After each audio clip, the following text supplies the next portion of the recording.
औज़ुबिल्लाहि बिस्मिल्लाहिर्रहमानिर्रहीम। तो कैसे हैं आप सब? उम्मीद करता हूँ कि आप सब खैरियत से होंगे और ठीक-ठाक होंगे और हमारे लेक्चर्स को एंजॉय कर रहे होंगे। तो आज के हम लेक्चर में पढ़ेंगे लेवल्स ऑफ इकोलॉजिकल ऑर्गेनाइजेशन। इसका मतलब ये है कि अगर हम लाइफ़ को देखें तो लाइफ़ अर्थ पर सपोर्ट की हुई है, लाइव है तो वो किस वजह से है? एक थिन एनवलप है जिसमें हमें नीडेड चीज़ें प्रोवाइडेड हैं। एयर हमारे लिए ज़रूरी है, वाटर हमारे लिए ज़रूरी है और सॉइल हमारे ज़रूरी है, जो कि एक जो लाइफ़ के लिए ज़रूरी है, जिससे लाइफ़ सपोर्टेड है।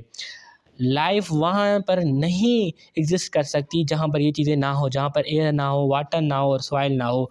अगर हम देखें बियॉन्ड द अर्थ एटमॉस्फेयर के बियॉन्ड पीछे और उसके अपर क्रेस्ट के डीप में, तो वहाँ पर लाइफ़ एग्ज़िस्ट नहीं करती, जहाँ क्योंकि वहाँ पर एयर नहीं होता, वाटर नहीं होता, सॉइल नहीं होती चीज़ें।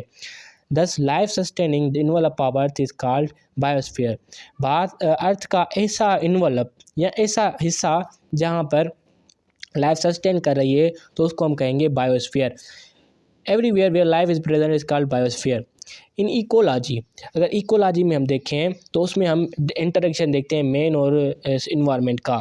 The level of organisation range from organism to biosphere. जो ऑर्गेनाइजेशन को रखा गया, उनकी लेवल्स को रखा गया है, वो ऑर्गेनिज्म से लेकर बायोस्फीयर तक रखा गया है। The area where an organism lives is called its habitat. तो इसमें हैबिटेट भी आएगा क्योंकि डिफरेंट ऑर्गेनिज्म का हैबिटेट डिफरेंट होता है। अगर हम ह्यूमंस की बात करें तो ह्यूमन लैंड पर रह रहे हैं, अगर एक्वेटिक लाइफ की बात करें तो वो पानी में रह रही है, और अगर एयर की बात करें तो जो एयर में कुछ जो है ऑर्गेनिज्म रह रहे हैं वो एयर में रहेंगे। तो हर किसी का हैबिटेट अलग अलग है। It may be on the land, in the water और इन द एयर। जो मैंने बात कही, किसी का लैंड होगा हैबिटेट, किसकी वाटर होगा, किसी का एयर होगा। फॉर एग्जांपल अगर हम फ्लाग का हैबिटेट देखें तो उसका पांड है, और group of organism belong to the same species lives in a particular area. ऐसे ऑर्गेनिज्म जिनका ग्रुप एक सेम स्पीशीज ताल्लुक रखे हुए पार्टिकुलर एरिया में रहे तो उसको हम कहते हैं पॉपुलेशन। मतलब कि group of organism belong to same species live in particular area, तो उसको हम कहते हैं population. Populations that lives in a particular area or habitat and interact with each other is called community। फिर जो पॉपुलेशंस बनती हैं वो एक पार्टिकुलर एरिया पर रहें, हैबिटेट में रहें और एक दूसरे से इंटरेक्ट करें तो उसको हम कहेंगे कम्युनिटी। मतलब कि ग्रुप ऑफ ऑर्गेनिज्म जो है सेम स्पीशीज से ताल्लुक़ रखे और पार्टिकुलर एरिया में रहे तो उसको कहेंगे पॉपुलेशन। और जो पॉपुलेशंस हैं मतलब कि उन स्पीशीज की पॉपुलेशन जो कि पार्टिकुलर एरिया में रहे, उनका हैबिटेट भी हो और इंटरेक्ट करें एक दूसरे से, तो उनको हम कहेंगे कम्युनिटी। मतलब कि पॉपुलेशंस एक साथ रहेंगे और इंटरेक्ट होगा एक दूसरे के साथ। जैसे ये दो एग्जांपल्स दी गई हैं, पिक्चर्स भी दी गई हैं। पॉपुलेशन ऑफ डियर फैमिली, अगर हम देखें तो डियर्स हैं, सेम स्पीशीज से ताल्लुक़ रखती हैं, पार्टिकुलर एरिया है उनकी और ग्रुप भी है, तो इसको हम कहेंगे पॉपुलेशन ऑफ डियर फैमिली। और यहाँ पर कम्युनिटी का एक एग्जांपल दिया गया है, showing some members of a community. तो इसमें डियर भी है और ये जो चीता भी है, तो ये क्या है, ये पॉपुलेशन है और एक पार्टिकुलर एरिया में रह रहे हैं और उनका इंटरेक्शन भी है एक दूसरे के साथ, तो इसको हम कहेंगे community. For example, a freshwater pond includes a population of hydrilla, a population of frogs, insects, worms, roe, and many other kinds of animals। अगर हम एक फ्रेश वाटर पांड है उसमें देखें तो उसमें हाइड्रिला की भी पॉपुलेशन मौजूद होगी, फ्रॉग्स भी होंगे उसमें, इंसेक्ट्स भी होंगे, वर्म्स भी होंगे, राहू फिश है वो भी होगी, और different other kinds of animals जो होंगे उसमें मौजूद होंगे। Members of community interact with each other as well as with their surrounding environment। अब जो ये कम्युनिटी बनी है, डिफरेंट पॉपुलेशंस जो है वो पार्टिकुलर एरिया में हैं, उनका हैबिटेट है और इंटरेक्ट भी करें एक दूसरे के साथ, तो उनका इंटरेक्शन नॉन लिविंग इन्वायरमेंट से भी होगा। तो during this interaction energy is also transfer. इस इंटरेक्शन से एनर्जी भी ट्रांसफ़र होगी from one two another level. क्योंकि आपको पता है ये जो पिक्चर आप देख रहे हैं चीता डियर के लगा हुआ है पीछे, तो इससे क्या होगा, चीते को एनर्जी मिलेगी क्योंकि वो डियर को खाएगा। So the area where these all interactions occur called ecosystem. ऐसी एरिया जहाँ पर ये सारे इंटरेक्शन हो जिसमें एनर्जी ट्रांसफ़र हो एक लेवल से दूसरी लेवल तक, तो उसको हम कहते हैं इकोसिस्टम।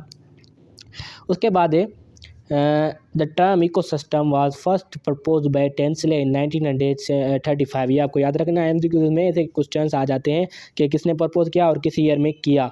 तो एक इकोसिस्टम का जो टर्म था फर्स्ट प्रपोज वो टेंसले ने किया था और 1935 में।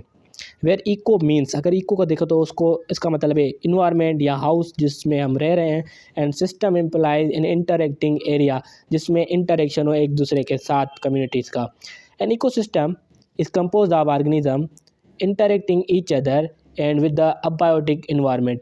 इकोसिस्टम जो होता है वो कंपोज होता है ऑर्गेनिज्म का जो अपने आप एक दूसरे के साथ इंटरेक्ट करें और अपने अबायोटिक इन्वायरमेंट। अबायोटिक इन्वायरमेंट क्या है?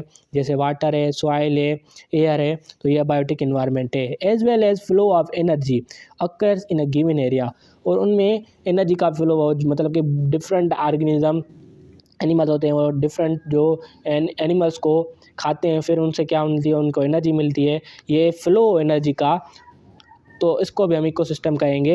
ये is a part of ecosystem.